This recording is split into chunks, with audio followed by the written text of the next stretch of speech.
podcast is proudly sponsored by Lois Litchford. Lois has struggled with dyslexia her entire life, and her son Nicholas also has it.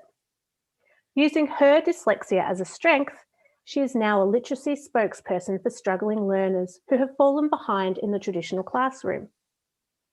Through coaching and workshops at international conferences, TV appearances, and highly rated radio stations, she uses her own story in Reversed, a memoir, to teach educators and parents how to create flexible learning environments using comprehensive and innovating teaching methods. You can find out more about Lois and Nicholas's story through the Dear Dyslexic podcast series, episode 32. Do you have dyslexia and struggle with intimate relationships? Or are you a partner to someone who has dyslexia? Then this podcast is for you. Relationships can be hard, there's no denying it, yet they can bring so much joy to our lives. Those of us who have dyslexia, we can sometimes struggle when we're in an intimate relationship to express ourselves, our needs, and our wants. And that's where Jane Kjersten comes in. Jane is a therapist who has worked with individuals, couples, and families who live with learning disabilities and difficulties. Jane has children who are dyslexic and was married to a dyslexic as well. Jane began her journey in professional counselling in 1994. Jane is also the co-author of a book with Lynn Bursford on adult dyslexia. I hope you enjoy this thought-provoking interview with Jane. Thank you so much for coming on the show today, Jane. It's great to see you again. Hi, thanks for having me. It's exciting, really good.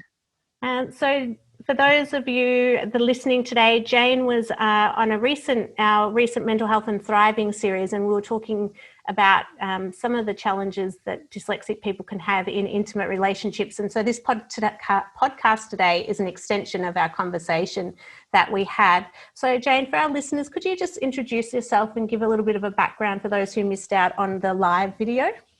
Yes, absolutely. And I guess from my accent, you know that I'm a Kiwi from New Zealand. So I've been working in private counselling and psychotherapy practice here for 20 plus years, maybe going into my 22nd year next year. And I specialise in adults with dyslexia and other learning difficulties and giftedness. And of course, twice exceptional people, 2E, they're called, which is gifted and with a learning difference. I do a lot of workshops here. I speak nationally at conferences and run workshops on a method I created for better communication for couples and families or friends with dyslexia. I used to work with children, but now I'm focusing more on adults and families, mainly because there's just so little out there for them. And like most human services practitioners, I ended up studying what I suffered myself. I grew up in a family with a step family with autism and dyslexia in the mix, and it wasn't really understood back then. We've only really had this condition approved as a condition in New Zealand since 2007. My aunt was dyslexic too, and she's now passed away, and really the family struggled. And I watched the struggle and the lack of understanding, and the parents caused, without knowing it, just so much hurt, and especially through the school process, thinking dyslexia wasn't really a thing. It wasn't identified, and it's still gone on to have a lot of ramifications in the family today. And of course, the children now are sort of adults, and there's a mixture of autism and dyslexia still. So generally, we're getting it better known around New Zealand around what these issues are. I was married to a dyslexic man for 21 years, and I'm not now. And that was challenging because I could see the struggle, although I didn't understand it for some time. And in the end, unfortunately, things didn't work out for us. There's a lot of trauma in the mix. And our two sons our eldest is very gifted and slightly dyslexic. The other is gifted and very auditorily dyslexic. And he really struggled through school with a lot of anxiety and depression. But by the time when he was 2, I knew he was dyslexic. I could tell. So he's had a lot of interventions and help. But family life was chaotic, and communication breakdowns were really difficult. And I'm a very words person, and my husband wasn't. So lots of difficulty. And being a curious mind, I wanted to understand why. So when I went and studied my master's, I knew I wanted to study dyslexia, and I wanted to know what was trauma, what was childhood history, what was dyslexia. And so I studied dyslexia and intimate relationships, and that was a really fascinating piece of work. There's a published article out now about it. We've also co-authored with another author a book, which is hopefully going into an ebook on Amazon shortly. And I'm writing another now on my research and my clinical experience. So that's really the background to what I do and who I am. Thank you. It's such a great summary and really fascinating to hear that it's been generational for you and what's driven you to work in this space. When you said there were lots of challenges in your family, like your bigger family, but then your immediate family, what were some of those difficulties that that was part of your family dynamic? I have to say the main problem was an awareness and understanding. And in my research, that came out tops as a need for help and what helps. And really knowing what dyslexia is, they didn't know that. And what autism is, there was some sort of understanding. My father was actually a high school teacher, but back then they didn't know about it. So, the hurt that came off that with the expectations to perform academically was profound for some of the members of the family. And then that whole history of childhood not being understood and pressure and not being supported, leading to anxiety and depression and things like that. So it's been a real, I kind of feel around everything that I'm doing, I'm kind of super excited really about the impact of that into the family. And I'm very thankful to my late father and his wife, who's still alive, for funding that master's research. They did end up quite open to it and learning about it. So, lots of different hurts, but mainly that one. That was very kind of your late father and your his wife to help fund. It's amazing what our families do for us when we've got a passion. Yeah, my family has been extremely supportive of the foundation and the work that I'm doing. I think particularly because we've got my dad and my brother and my nephew are all dyslexic.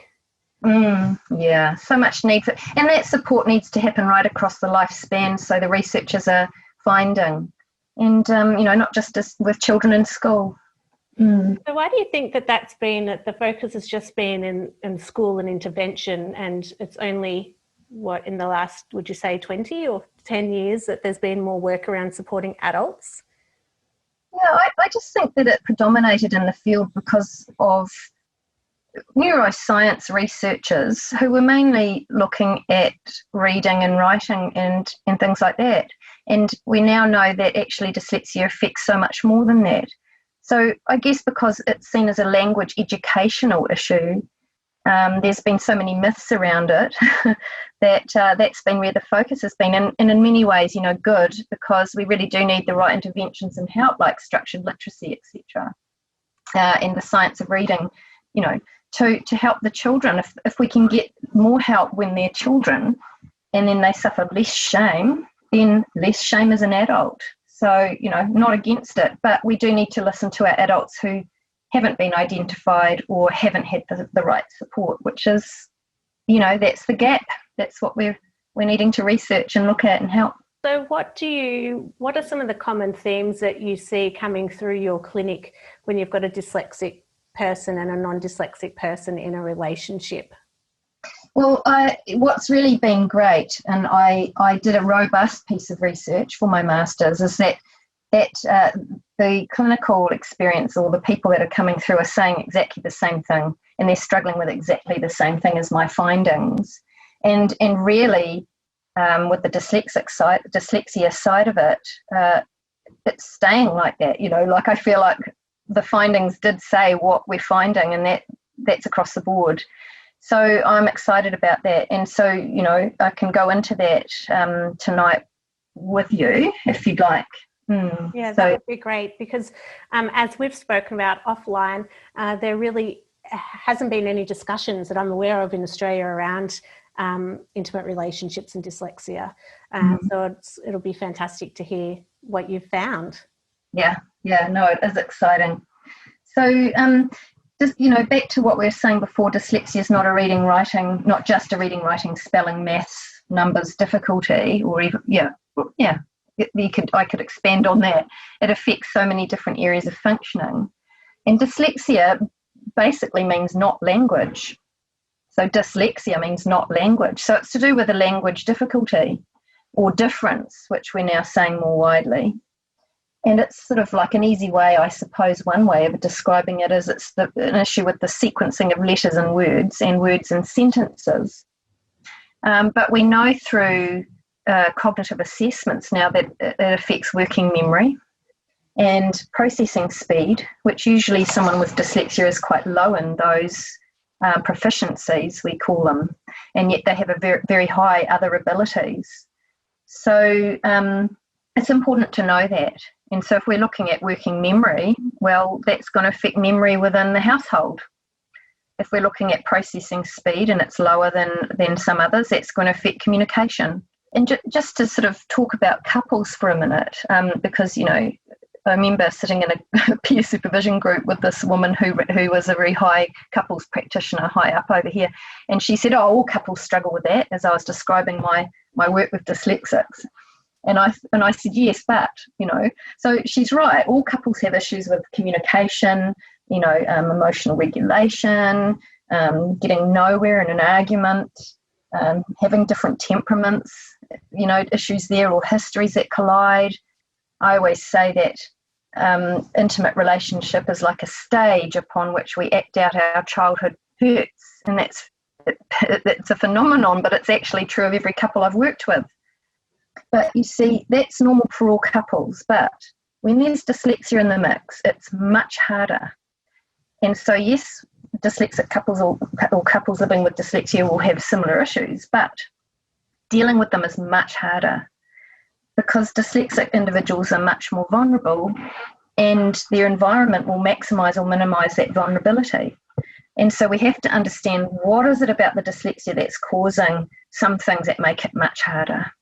The comment that the counsellor said, well, that's all couples, because that's what I tend to get feedback from. Well, everyone just does that. Yeah. It's, why are you so different? And so how do you raise that awareness in people, whether it's in a couple or a family or friends or in a workplace, where it's actually, yes, we do all have these similarities in how we behave, but it's actually a lot harder. Like, how do we increase that awareness? And especially for an intimate partner who may just say, well, that's just everyone, so you're just whinging for no reason. Yeah, but that's just like saying of children in the classroom, oh, well, all children are like that. So you have no reason to have anything harder or more focus on you because all kids can be like that. And it's like the statement, everybody's gifted. I personally don't agree with that.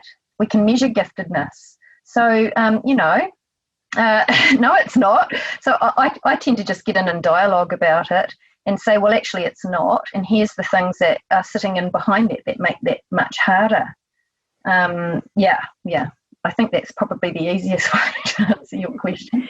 And what I won't sidetrack us with giftedness, but so what are some of the key challenges? I know when we talked on our Facebook Live, you touched on communication.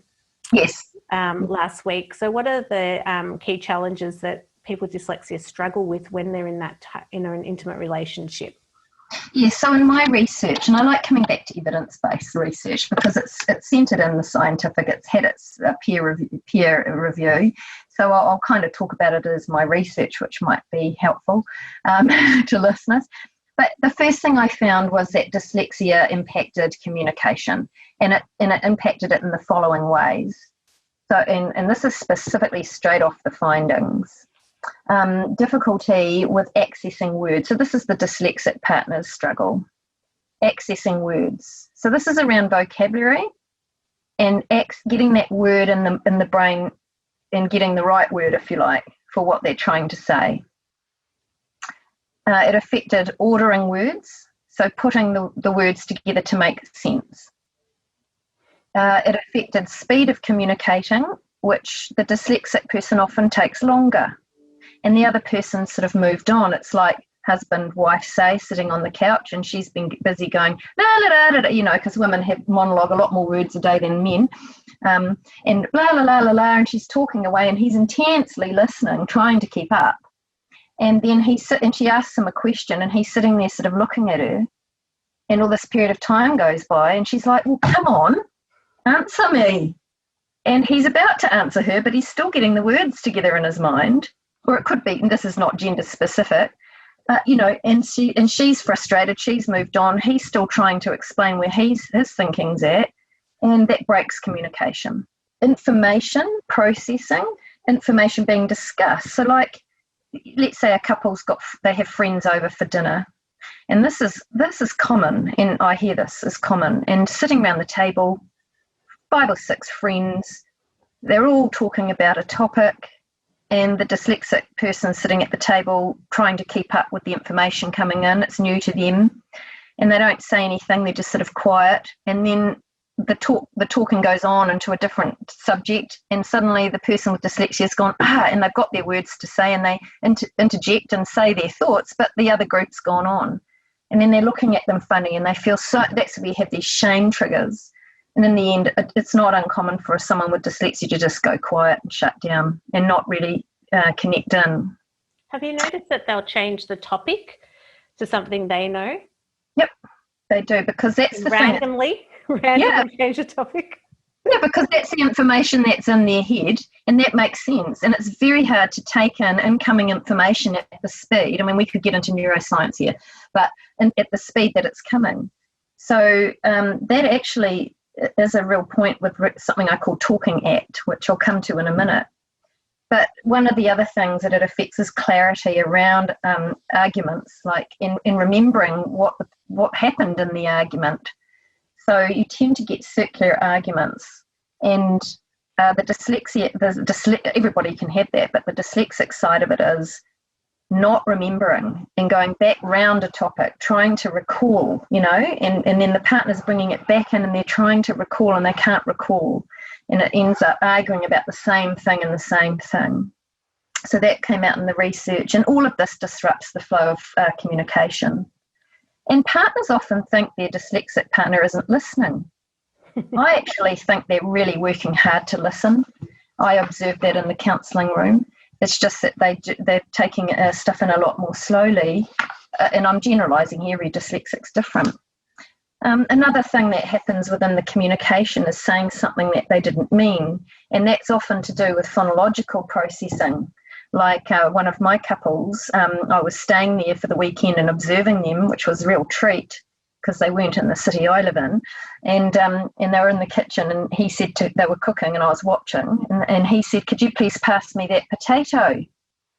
And she says, "Oh, sure," and she hands him a potato, and he just lit right off in anger because he said, "I said tomato." And she said, "No, you didn't. You said potato." And he said, "No, I did not. I said tomato." And he's really angry, which I'll talk about next. And of course, tomato, potato, phonetically, it's a similar thing. And you really think you've said that word, even though the other person swears black and blue you didn't. But in your head, you're sure you said it. That's right. Yeah. And I'm sitting there and I went, "No, you didn't. You said potato." And the angst from that, just massive argument, you know.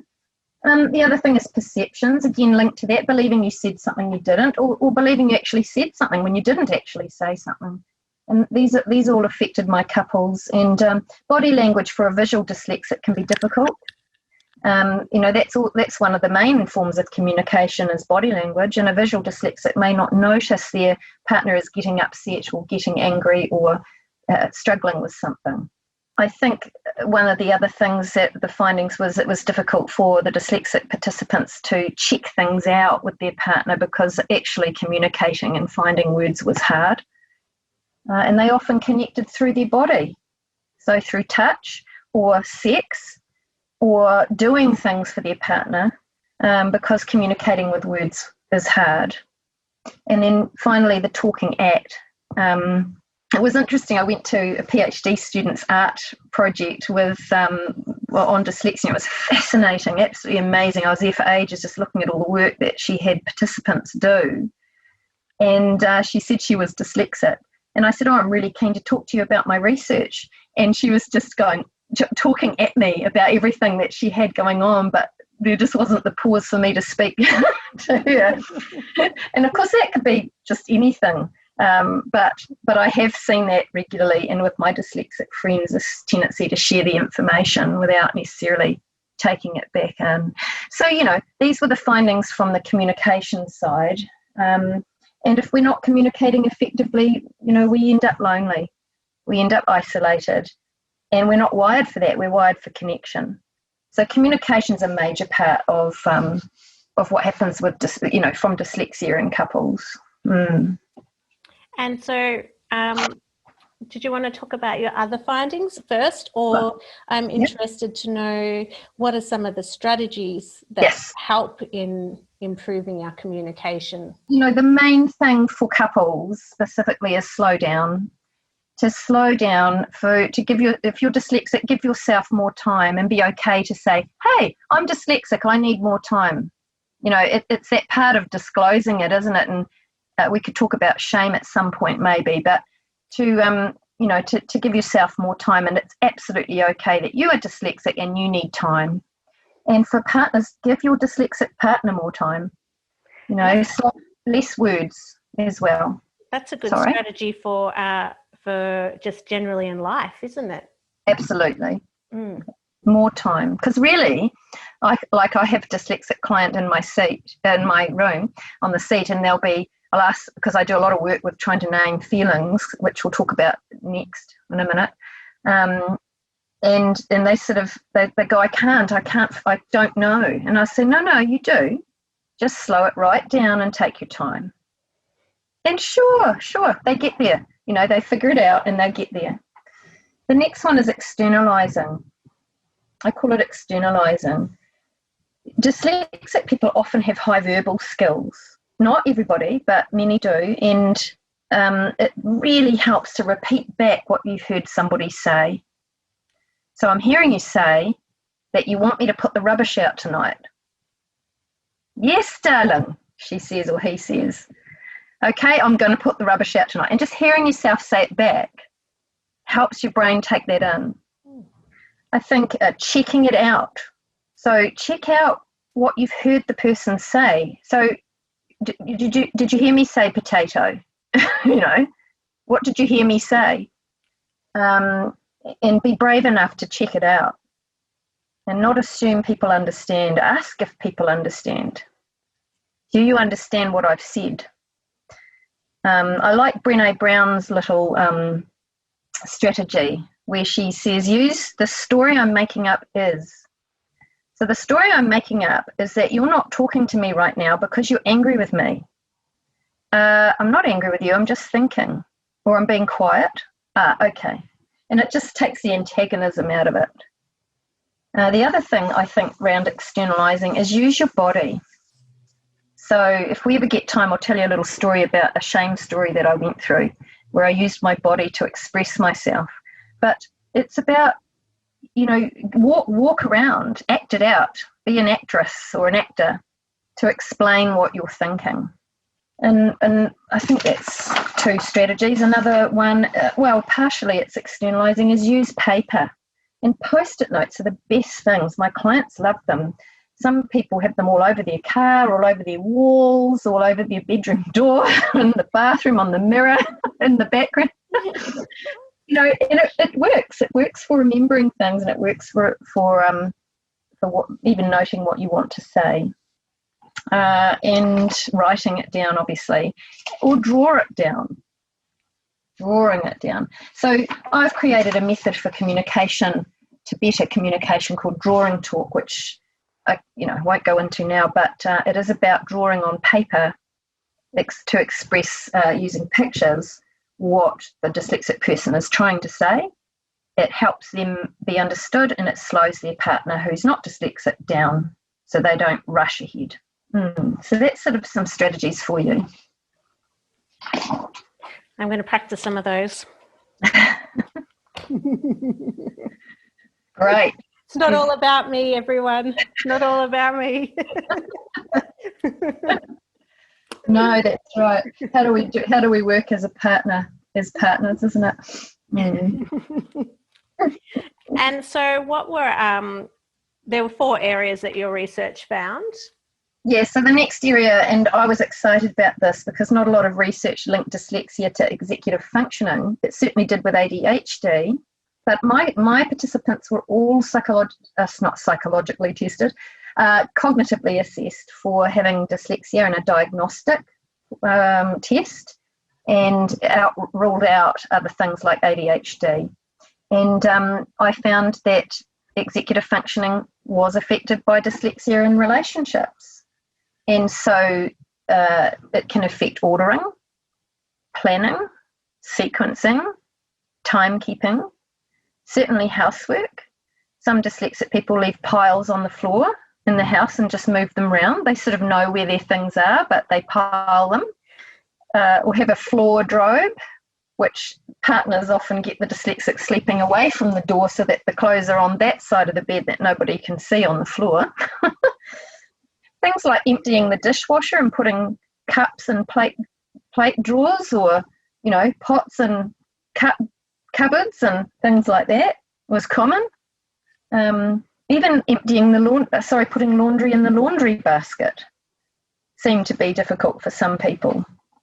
Definitely remembering to turn lights off and bathroom heaters off. My son the other night, again, how many times have I said, left the bathroom heater and the light on? And, you know, he and it's like putting the right stuff in the recycling bin. You know, end up with McDonald's wrappers in the recycling bin, not the rubbish bin, things like that. It's just so hard for him to remember. Things like remembering to pick the kids up from school on time, or remembering birthdays and wedding anniversaries, you know, around dates. So that all came out in the research, and strategies for that. There's so much really, but just a few. Again, things like post-it notes on the wall by the light switch or by rubbish bins, reminding you of what you need to do. I think writing things on a whiteboard is fantastic. And mind maps for ordering or planning at work or at university, and reminders in your phone really help. And I'll tell you a story about one of my clients who lets me speak about this. His wife was really struggling with him not communicating and contacting her just at least once during the day. She really needed that because there was a disconnect between them, and he could never remember to do it. And so it was really affecting them, just that little simple thing. So what I came up with, I said, well, I've got an idea. Let's get one of those rubber kind of plastic wristbands that you can get cheaply at Kmart or whatever, and wear that. And every time you look at it, I want you to ping it hard against your skin. And when you do that, I want you to text her. And he started doing this, where he'd look at the band, ping it, and text her. And that was resolving it. And it didn't take long for him to then remember to text her without the wristband. But it was just that visual reminder, tactile reminder, physical reminder, and then he did it. And I think for a while he was texting ping, ping, ping to her, because a lot of dyslexics don't like texting. But that really worked, you know, these little things. So, but here's the secret. It needs to go into a rut. You need to do it again and again and again and again and again till it's in a rut into long-term memory. And really that's simple little strategies, but you know, there's more we could talk about. Oh, one of the things, if you're at work and you have your desk a certain way, have your desk at home exactly the same way. You have baskets at your desk at work, have the same baskets at your desk at home, so you don't get confused. That's great. I love that. Yeah. So that was the floor drobe. I have a floor drobe. The rest of the house is perfectly clean and tidy, but I have a floor drobe in my bedroom.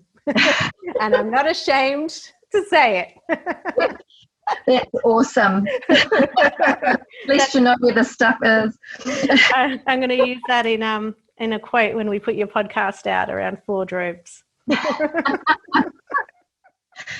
So how are we doing? Is what I'm sharing it at the right speed for your listeners, do you think? I think so. And if you need further information, our listeners, they can go on the website and get further details as well. So yes, no, I think this is great. Thank you.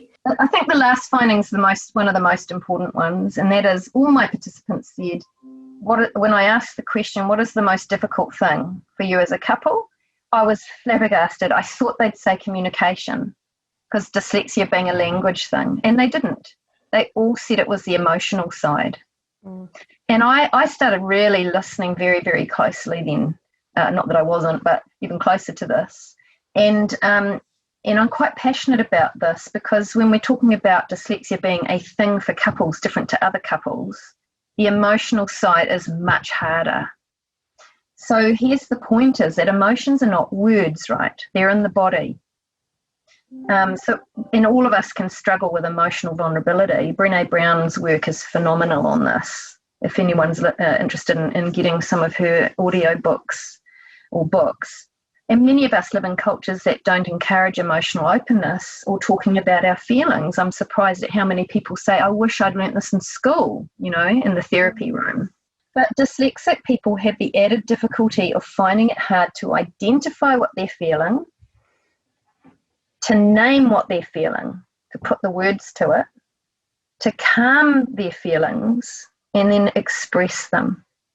And that is my findings of that's due to language, working memory, and processing speed, which is directly to do with dyslexia. Just to make a sweeping generalisation here, I was talking with my co-author today about this. The higher the intelligence, the more grey matter, right? The more grey matter, the more intensity in thinking and feeling. And that is measurable. Grey matter is measurable. So our dyslexics are most often, they wouldn't be called dyslexic unless they're moderately to highly to extremely highly intelligent. And so this can be a factor in dealing with the emotions, where they just become, in the sensory side, dyslexics are often very sensory. And, we could go into neuroscience again around causal stuff and what my little thinking is around that, but I won't now. So the findings, and you'll send hopefully people the graphs, the little cycles that I sent you about my findings, but I found that there was a cycle. And so what would happen is that it could be communication, so can't find the words, or difficulty processing, or it could be the executive functioning, difficulty sequencing, can't organise, or it could be the feelings, I don't know what I feel and I can't tell you what I feel. And when the dyslexic person came into touch with that struggle, and whichever one was happening for them, they would have this emotional reaction, and it would be a self-esteem trigger, lots of the time shame, and they'd suddenly get triggered, and there would be a flood of emotion at the same time. And then that would knock the words out. So they're struggling, or knock the sequencing out even further. And they'd go blank. And everyone who's dyslexic listening to this, maybe not everybody, but a lot of people will understand what I'm saying and have experienced it. And of course, that just increases the emotional intensity, because you've got a partner sitting there looking at you, wanting an answer, or, wanting you to do that thing, and they become overwhelmed. And that can be a trauma trigger right there, which another time we can talk about trauma. And then there was they would go into a sort of a not coping strategy of either exploding, which is a major issue, or withdrawing, or getting defensive, or suppressing their feelings and shutting down. And all of that affected relational connection in my research. So that, and listeners can look at that cycle when you share that with them. But that was one of the main findings around the emotions. So before I go into another one, is that what you've experienced or what you hear? Yes, I don't want to turn this into a counselling session about myself. Because it's not about me. But I can relate very much to a lot of what you're saying. Yeah. Yes, yeah, especially the not being able to get the words out, and then just for me, it's just a complete shutdown, and then a complete withdrawal, and it can be for hours. And it was such a bad trait my dad used to do when we were growing up, where he wouldn't speak to people for days, like anyone in our family. And now I wonder if it was because of his dyslexia and he couldn't communicate what he and so he would withdraw. And it's a really bad tendency that I have learnt, and I don't know if I've learnt it from him or whether it is my dyslexia, but I will do the same thing. Yes, and we do learn off our parents how to deal with emotions. So it probably is a mixture of that. And children don't emotionally regulate themselves. They need parents to do that growing up until they can. But you're right. And you know, see my point there that I was making earlier about, yes, all couples, you know, we can all struggle emotionally, but can you see how the dyslexia is the key that triggers off that cycle? And you see, if we're talking, if we're say in counselling or we're in a intimate relationship, you know, it is the dyslexia. It's sitting underneath it, because if you didn't struggle to find the words, it wouldn't be the trigger. So it's so important to understand this in the dyslexia world. And I think that's helpful for all of our listeners who are dyslexic to go, hang on, well, for me, what I'm going to try and practice now is, hang on, this is my dyslexia reacting. I need to take a minute and try to put the non-dyslexic side into the equation. But I think it makes me feel like it makes me feel a bit better knowing that this is my dyslexia reacting. And so then learning how to then manage that reaction. Yes. Maybe that could be our next podcast. How do you manage that reaction so that you don't blow up or you don't withdraw and internalize it all or storm out the house for the whole day? Yeah. And I'll touch on that briefly at the end, because I think that would be helpful.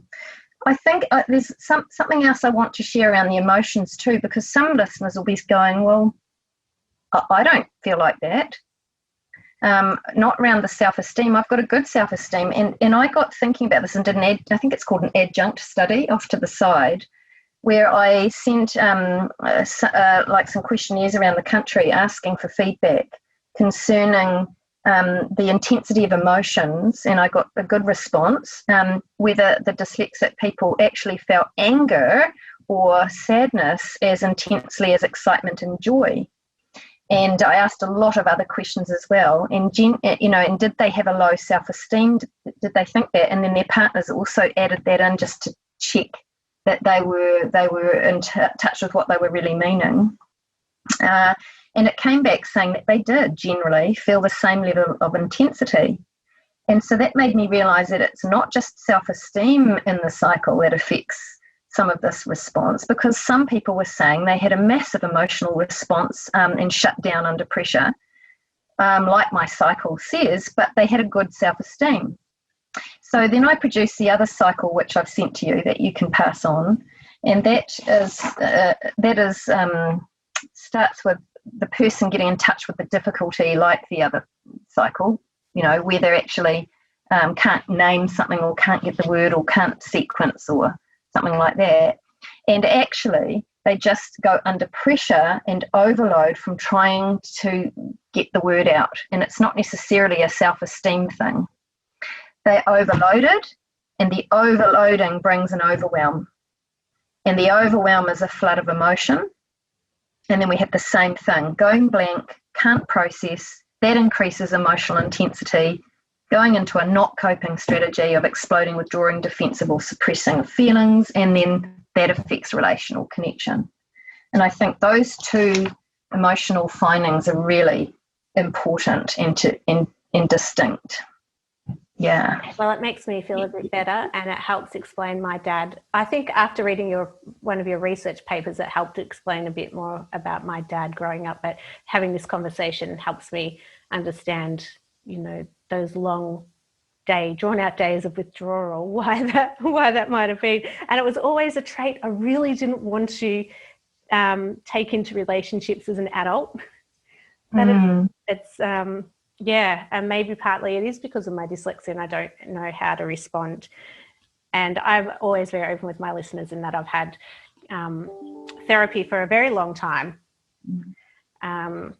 since early adulthood, really. But speaking to you, I think, there's still a lot of work to be done. Sounds like you've done really well, actually. You know, that's brave to be in therapy a while and to do that work. You know, there's a lot of people really scared of therapy, and actually We don't bite. We really love people and just want to help. And it can be just such a good area of learning to open up and share what you're feeling. Just in terms of suppression or withdrawal, I was amazed. All my dyslexic participants in my research told me that they all got in their cars and drove away when they were upset. and every single one of them. And I'm sitting there with my mouth open like, what? And that was the strategy. And off they went. And, you know, brilliant. It's pretty. Our listeners can't see me right now because I'm huddled over my desk, hand over mouth, laughing because that was a very, very recent event for me. Yeah. I'm 100% with your participants. The best thing to do is hop in the car and drive away. Yeah. And look, I say, go you know. But if you're in a trauma trigger, you don't want to be doing that if you're about to have a panic attack. So that's a problem. Get in the car by all means. Maybe don't drive off. But, you know, the partners didn't understand it. So, or some did. But, you know, actually let them go. And this is back to, you know, when I talk about simple strategies in a minute, just briefly, that's one of them, you know, to understand the need to exit. You know, but really it's important to, you know, go away in your car by all means, but come back and talk about it with your partner. Yeah, that's the next bit to practice more of. Yeah. But I think I liked the other day when you talked in our Facebook Live around having that seat or a space where you can go to and just kind of decompress. Yes. And I aim to purchase a space, a seat or something that I can say, this is my... Yeah. So that I don't hop in the car, but somewhere. But that's hilarious. I'm not the only dyslexic person driving around. No, not at all. In fury. Oh, it's great. You know, what a clever strategy. Go you lot. I think that's fantastic. I really, I think it's so important to note that exiting, and part of me wants to get in and just teach you all about something called the pain paradox right now, about how to handle pain, but I don't think we necessarily have time for that, but we could come back to that at some other time when we talk about trauma. But I think with feelings, it's important to learn, I call it going surfing, and it's to learn to get in touch with what you're feeling, let yourself feel it, and eventually name it. So I have sent you a little handout called Building Emotional Health, which I suddenly put together, just came into my mind early this morning, called APPLE, because I was trying to think about how can we help people sort of learn this and remember it. And again, it's a word I know, but you know, I can't remember what they call them when you use the first letter of a word for the point. Sorry, I should know this. Can't think of it right now at this time of night. I can't remember either. But it's a picture, and I've got Apple, and it's about following the process to handle these feelings. So the first thing is to be aware that you're actually feeling something, that you've triggered or you're feeling something. And the only way you're going to know is listening to your body. So building an awareness in your body. I spend a lot of time with my clients listening to, okay, where are you feeling that right now? Okay, it's in the pit of my stomach. And it's travelling up and it's in my chest. And we often can then put anxiety to it or anger to it. And I'll share a wee story about how I worked with this with one of my clients who lets me talk about him when I finish this list. But so A is for awareness. P, pause, and then calm. You know, we forget to hit the pause button and just stop. And then use calming strategies, which I've sent you a list of ones that I use to calm yourself down. That's like pause by getting in the car, you know, and calming down. It takes about 20 to 30 minutes for a feeling to shift. So you need to be in the shitty chair, I think I called it, or in the car for 20 to 30 minutes. For trauma triggers, it can be up to an hour. Okay, and we need to separate those two, or at least know that they're a bit different. The next P in Apple is put words to feelings. To name what you're feeling, and that's the hard part.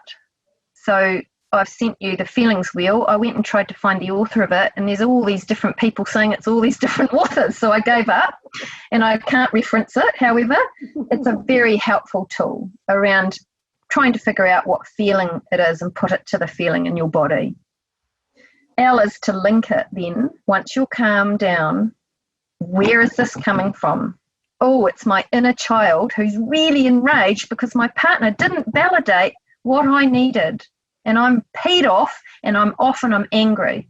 And it's my inner child who that happened because my mother did it to me, and then working it through. And then E is for express. It's important to learn to say what you're feeling and why, and ask for support. Because if you don't express what you're feeling, people can't support you. And you can't be objective about your feelings if you don't name them and express them. So that's apple, very simply. And on there I've got an apple a day keeps explosions away. So if you can... I love that. I'd love to circulate some of your images through our community, if that's all right. Yeah, sure. So apple is a strategy, obviously exiting we've talked about, grounding strategies, which I've sent you. Breathing is on there, the importance of breathing and mindfulness, that's the latest thing around calming our emotions. And, if people haven't already, go and do a mindfulness course. But breathing and paying attention to the body and the breath and the feelings. Physical grounding is great. In the middle of lockdown, I actually found lockdown, I still find it quite hard. We've just come out of lockdown again in Auckland here. In the first lockdown, my son and I were up in the night just trying to calm ourselves down a bit because I don't like feeling trapped because of my past trauma. And we were walking around with our feet in the grass, just letting our physical energy out into the ground, and same as putting your feet in the sea. It just, walking around in these rubber shoes that we wear, not helpful for getting those electrons out. Decompression, a quiet place. One of my clients calls it cocooning, gets into bed under the covers, which is great. Just don't stay there longer than 20, 30 minutes. Okay. And, of course, what I said about going surfing.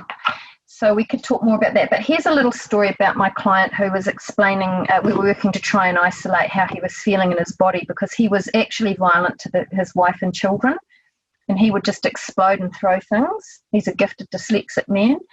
And and women, by the way, this is not gender specific, women do this too. So if I'm leaning towards more men, sometimes that's because a lot more men identify with dyslexia. But anyway, we worked with him in his body, and he described it like this pressure coming out down into his head and into his brain. And no one can see me doing this, so I'll try and use words to describe it. And it would go tighter and tighter and tighter and tighter into his brain. And he was describing it with his hands as it went down into the size of a tennis ball, and his fists clenched like this. And he was feeling real rage. And it would go down, and this is all went back to his childhood at school and his parents. And it would go into this tennis ball-sized fist in his head. And this is how he was feeling.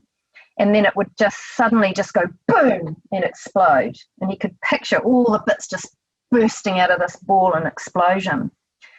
And so what we did was we started to identify when it was starting. And when it started in his head, that's when he would exit, before it got to the tennis ball size and then exploded. Today, that person very rarely explodes it to his family. Wow. And he exits and calms himself down really well now. He can put words to his feelings enough that he can sit with his wife and children, because they're dyslexic, some of them, and say what he's feeling, and they can talk it through well with each other. And he was really violent at times. So, listening to the body and getting the words to it and calming it, like the apple that I've explained. Mm. And you gave that family a whole new lease on life. Yeah, I'm really proud of them. That's amazing, because you don't always hear positive outcomes. So, such important work that you're doing. And I really hope that we can have you on a couple of shows to talk about trauma and shame. I think there's such important topics that haven't been raised in Australia. And we haven't had the opportunity to talk about these type of challenges before. So I really am so appreciative, and it makes me think how much more therapy I probably need, and possibly that I should fix my floor drobe. You might need some help with that. That's okay. Someone to just help you, guide you with where to put it. Well, the rest of it, you make sure everything's perfect outside the bedroom, but the bedroom, and since I've been a teenager, it's always been the same. Yeah, my friend who's dyslexic says that. She says, I'm not letting you come and see my room. That's okay, darling. But, we can all be a bit messy anyway. But but I think that's my point in this talk. And I hope listeners can see and you can see what the point I'm making around couples is that dyslexia has a distinct difference. There are reasons why dyslexics and couples struggle.